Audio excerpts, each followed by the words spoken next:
नमस्कार, कैथल खबर से मैं विक्रम यादव। हरियाणा सरकार ने ई क्षतिपूर्ति पोर्टल शुरू कर दिया है, यानी बाढ़ जो प्रभावित इलाके हैं उनके नुकसान की भरपाई के लिए अब आपको पोर्टल पर आवेदन करना होगा। तो इस आवेदन करने के बाद ही आपको आपका जो नुकसान हुआ है बाढ़ में उसकी जो भरपाई है वो की जा सकेगी। तो आपको बता दें कि कैथल जिले में भी जो गुलाचीका क्षेत्र है वहाँ भी जो बाढ़ प्रभावित इलाका है, काफ़ी नुकसान वहाँ लोगों को हुआ है। तो ये महत्वपूर्ण वीडियो है, महत्वपूर्ण जानकारी है। हमारे साथ तहसीलदार हैं डॉक्टर अनिल बिडान जी, उनसे बातचीत करेंगे। उस पोर्टल पर जो आवेदन है वो किया जा सकता है और किस तरह से लोगों को नुकसान का जो भरपाई होगी, किस तरह से बेनिफिट लोगों को मिलेगा। जी डॉक्टर साहब, सबसे पहले स्वागत है। नमस्कार विक्रम जी। तो आप बिल्कुल दुरुस्त कह रहे हैं कि जो सीएम साहब हैं हमारे हरियाणा सरकार के, तो उन्होंने एक जो पोर्टल है, वैसे तो क्षतिपूर्ति जो पोर्टल है काफ़ी दिनों से जो है फसलों के नुकसान के लिए मुआवजे के लिए वो इम्प्लीमेंट हो रखा है।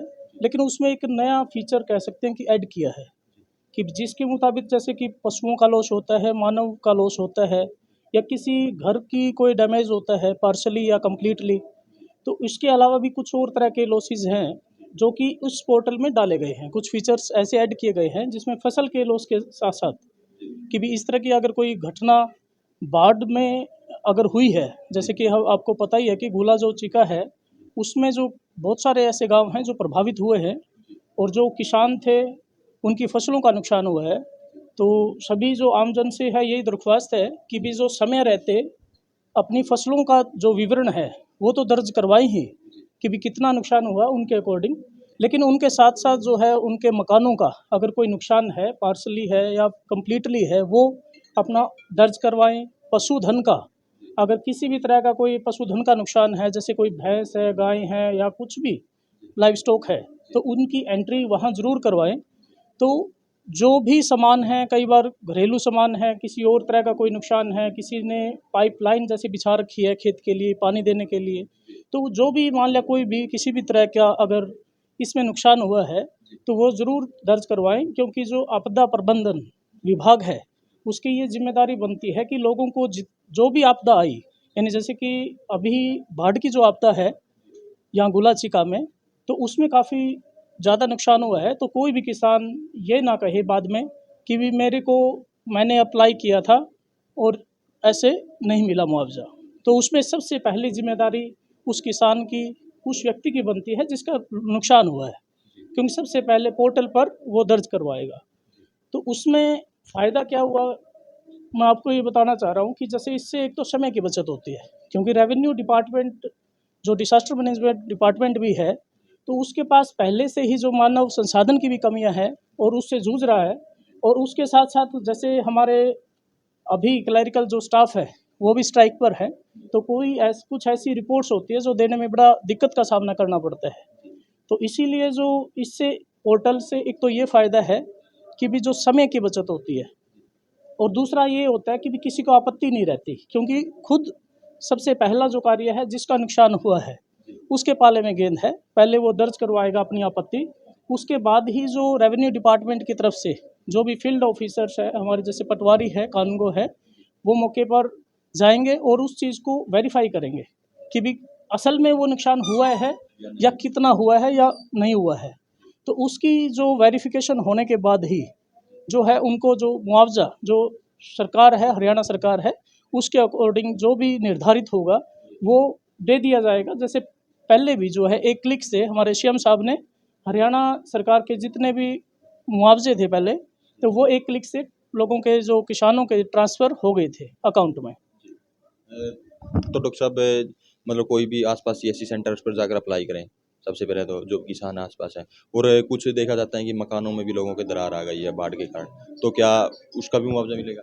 हाँ बिल्कुल, जैसे मान लिया कोई भी, जैसे दो तरह के डैमेजेस हो सकते हैं कि कम्प्लीटली हो सकते हैं और पार्शली हो सकते हैं। हो सकता है कि कोई घर पूरा का पूरा गिर गया हो तो वो कर सकता है, और कई बार दरार आ गई या कोई ऐसा मेजर कोई है तो वो भी आप दर्ज करवा सकते हैं। तो क्या जो मुआवजा राशि वो तय कर दी है, फसलों का इतना मिलेगा या नुकसान का इतना मिलेगा? नहीं, अभी इसमें थोड़ा-सा है, तो वो कोई दिक्कत नहीं। सबसे पहले तो है कि आप दर्ज करवाएँ, वो तो जो एज़ पर नॉर्म जो हो पाएगा, जैसे आज एसडीआरएफ जो होता है, उसके अकॉर्डिंग, या जो हरियाणा सरकार के जो भी दिशा निर्देश होंगे, उसके अकॉर्डिंग सभी को उसी पैटर्न पे मिलेगा। तो मतलब कब तक अप्लाई करवाना है केस वगैरह? हाँ, इसमें ये बात और ध्यान रखने वाली है कि जो 18 अगस्त है, सरकार ने निर्धारित की है, 18 अगस्त तक जो पोर्टल का जो समय है, वो खुला रहेगा। उस समय रहते ही जो है किसानों को ये दर्ज करवाना सुनिश्चित करना पड़ेगा। नहीं तो कई बार क्या होता है कि व्यक्ति रह जाता है तो उसको पता नहीं होता, और इसीलिए आपके माध्यम से भी यही दरख्वास्त है कि जितने लोग इस वीडियो को देख रहे हैं भी, अगर उनके कोई रिलेटिव या वो खुद संबंधित है इससे, बाढ़ प्रभावित एरिया से, तो वो अपने संबंधित को भी बताएं, यानी जागरूकता फैलाएं कि भी 18 अगस्त तक पोर्टल पे अपनी जो है खराबे की यानी किसी भी तरह की डैमेज की जो रिपोर्ट है वो ज़रूर दर्ज करवा दें। डॉक्टर साहब, बाद में लोगों के फ़ोन भी आते हैं, जैसे कि इसने एक्सपीपुर्ती पोर्टल पर अप्लाई कर दिया, उसके बाद कितने दिन में जो पटवारी है या जो संबंधित विभाग का कर्मचारी है उसके पास पहुँच जाएगा? जैसे जब भी पोर्टल अभी 18 अगस्त तक है, जैसे कई बार क्या होता है कि हरियाणा सरकार के कह सकते हैं कि निर्णय होता है कि हो सकता है कि हरियाणा सरकार को लगे कि अभी तक पूर्ण जो है जितना नुकसान हुआ था उसकी उपस्थिति वहाँ दर्ज नहीं हो पा रही, तो हो सकता है कि हरियाणा सरकार 18 अगस्त से भी इसको आगे बढ़ा दे, लेकिन अभी तक 18 अगस्त ही है। तो इसीलिए जो है समय रहते उस चीज़ को करवाना, और बाकी जितना जल्दी हो सकेगा फील्ड से वेरिफिकेशन भी हो जाएगी। तो ये थे हमारे साथ तहसीलदार डॉक्टर अनिल बिडान जी, जिन्होंने महत्वपूर्ण जानकारी दी है कि किस तरह से जो बाढ़ प्रभावित इलाका है, जिस तरह से आपको बता दें कैथल जिले में गुलाची का बाढ़ प्रभावित इलाका है, तो काफ़ी जो नुकसान है लोगों को हुआ है। तो ई क्षतिपूर्ति जो पोर्टल है उस पर जाएं, और आपके आसपास भी कोई सीएससी सेंटर है या खुद आप भी उस पर अप्लाई है वो कर सकते हैं।